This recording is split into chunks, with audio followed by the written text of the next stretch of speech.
Gil Hoffman is the executive director of the media watchdog HonestReporting and a veteran Israeli political analyst. Gil, good to have you with us.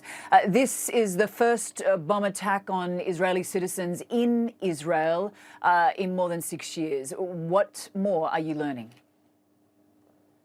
We're learning that this was an incident that was intended to strike fear in the hearts and minds of the people of Israel once again and prevent us from being able to go to work and go to school. And that now, after having the election that we did and electing a more security-minded government because of the wave of terror that's been going on for months, there will be an increased effort to form that government faster in order to try to quell that terror.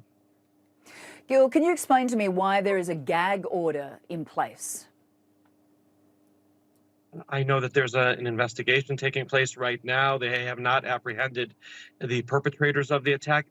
A stabbing or a shooting can be a lone wolf, but when you have a sophisticated bomb that went off in two different places that could shatter a bus and be packed with so many explosives and with screws in order to maximize death, you need a very extensive terrorist apparatus behind it. So I understand that there's a lot going on right now in order to apprehend not only the person who put that bomb right there that murdered that child, but also the terrorist infrastructure behind him.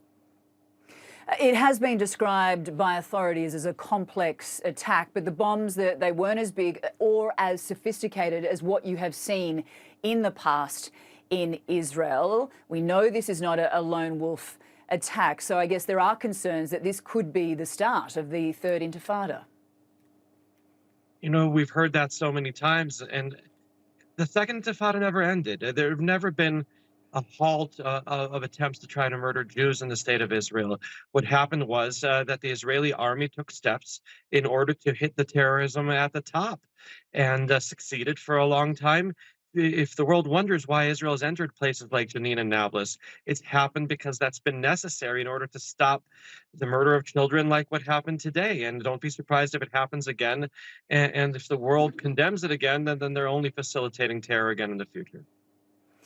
Gil, as we know, Benjamin Netanyahu, the winner of the November 1 election, who is expected to be your next prime minister, he's locked in negotiations to form what will be Israel's most far-right-wing government in its history.